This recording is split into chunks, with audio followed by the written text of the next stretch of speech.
You are now listening to theGrio's Black Podcast Network, Black Culture Amplified. You know how white people don't be using a washcloth, and you know how they don't season their food, right? And you know white people, say they don't take a shower every day. I know what some people who are watching or listening are saying right now. Not me, what about me? Not all white people. And that's why we're doing this series on frequently asked white questions. And that's also why I want to welcome you to theGrio Daily, where we are going to answer your question about not all white people. Have you ever tweeted something like a joke or a comment, or even mentioned the words white people in context, and a white person raise their hands and say that doesn't include them, not all white people? And they wonder why we do that. And I want to answer that question for you today. But first, we're going to need some context, right? First, you're going to have to understand this phenomenon called the default fault, right? Have you ever wondered why, if you draw a circle with spikes or lines coming out of it and make it black, people will say, well, is that a wheel, or is that a hole? But if you make it yellow, people will understand automatically that it is a picture of the sun. Or if you, say a man was apprehended robbing a bank today, you'll probably think that a white man robbed a bank. But if they say a black man, then you understand that it's a black man. And that's because of the phenomenon known as a social default. And every society has this, right? Even though we might not consciously recognize it, we all believe in defaults, right? And one of the default things in America is the exclusion of the adjective white.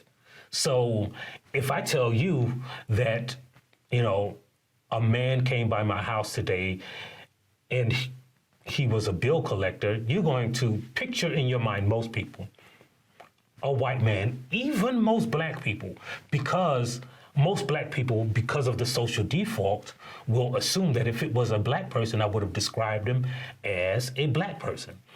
Or even like a Hispanic person would have probably described a person who looked like them as a Hispanic person, unless it was a white person, because we all ascribe to some extent or another to the social default that whiteness is the default, right? That's why for most of the history of, for instance, the music charts, there was a category, R&B, was called the Black music charts.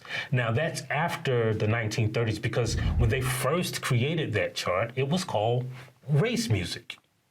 If you're talking about black activists, now, even before there were black activists like Martin Luther King, what they used to call black activists were race men. W.E.B. Du Bois was a race man, right? They would call people who fought for equality race men. Because in America, part of our default socialization is that race applies to everyone but white people. Whiteness is the default. Everything else needs a descriptor, an adjective, a pronoun, something to describe the thing that isn't white. Whiteness is just a normal thing. And notice I said normal, right? Because what default socialization does is it normalizes whiteness as brightness. For instance, when we talk about music, right? There's black music, and then there's all other kinds of music, right? There's the music that white people listen to, right? even though hip hop is the most purchased and most listened to form of music in the world, it's still considered black music, right? But if I refer to, for instance, Led Zeppelin or the Beatles as white music, it seems kind of strange because they're just playing music. They're just playing rock and roll, right? And, you know, a lot of times we don't even recognize that default thinking. And because of that, you lump all white people as beneficiaries of default socialization. For instance, if somebody asks why there's so much crime in Chicago, we kind of know they're talking about black people, even though white people are about 30% of Chicago, black people are about 30%. Like it's split like 3 ways, right? Or here's a good one, right? Like, cause this one always happens. Black on black crime. Like, have you ever heard anybody ask why we don't talk about white on white crime, right? Or we talk about soccer moms. We talk about NASCAR dads. We talk about the suburban vote.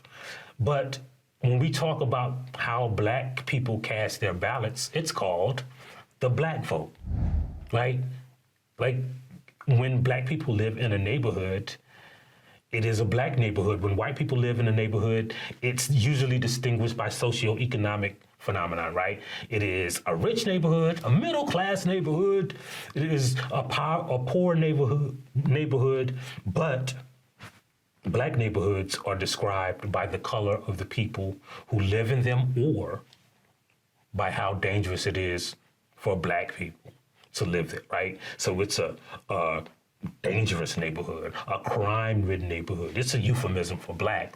But we don't talk about white neighborhoods. We don't talk about white-owned businesses, right? Like here's an example, right? Like when I talk about shopping at a black-owned business, does anybody, if I tweet out right now, does anybody know a black-owned music store that I can buy a guitar from?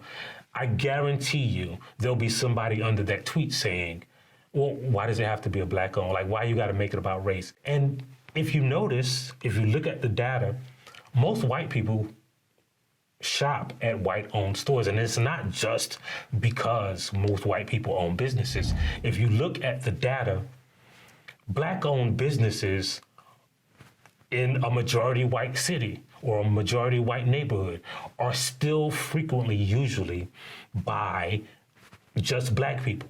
White people skip over it, right?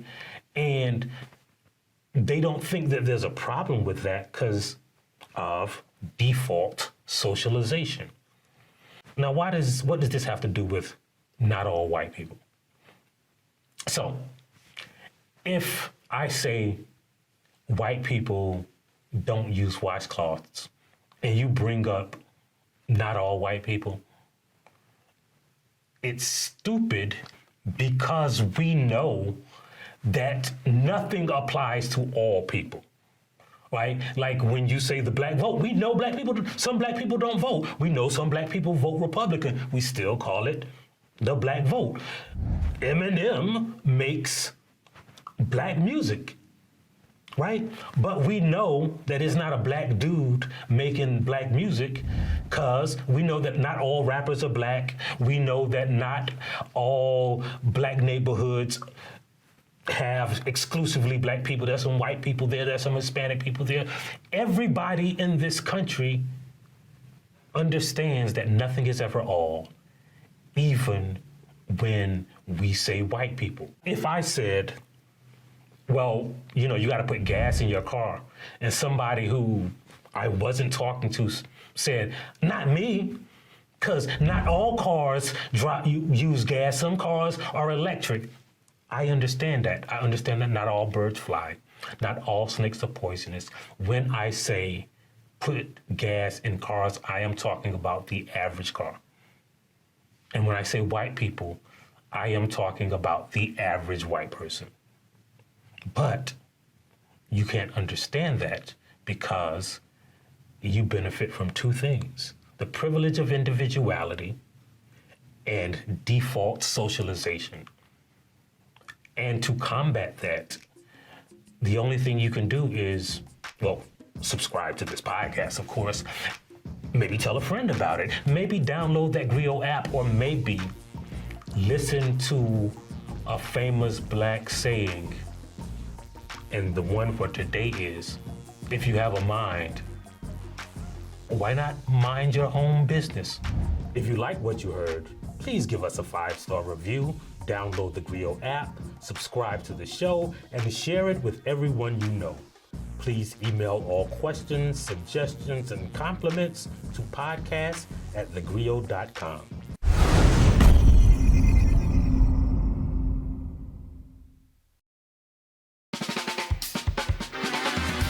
I'm political scientist, author, and professor Dr. Christina Greer, and I'm host of The Blackest Questions on theGrio's Black Podcast Network. This person invented ranch dressing around 1950. Who are they? I have no idea. This all began as an exclusive Black History trivia party at my home in Harlem with family and friends. And they got so popular, it seemed only right to share the fun with our theGrio listeners. Each week, we invite a familiar face on the podcast to play. What was the name of the person who was an enslaved chief cook for George Washington and later ran away to freedom? In 1868, this university was the first in the country to open a medical school that welcomed medical students of all races, genders, and social classes.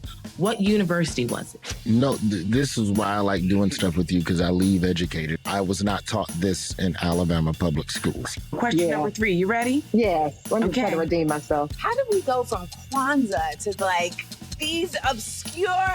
Sport, darling. This is like the New York Times crossword from a Monday to a Saturday. Right or wrong, because all we care about is the journey and having some fun while we do it. I'm excited and also a little nervous. Oh, listen, no need to be nervous. And as I tell all of my guests, this is an opportunity for us to educate ourselves, because Black history is American history. So we're just gonna have some fun. Listen, some people get 0 out of 5, some people get 5 out of 5. It doesn't matter. We're just gonna be on a little intellectual journey together. LaToya Cantrell? That's right, Mayor LaToya Cantrell. Hercules Posey. Born in 1754, and he was a member of the Mount Vernon slave community, widely admired for his culinary skills. I'm going to guess Afro-punk. Close, it's Afro Nation.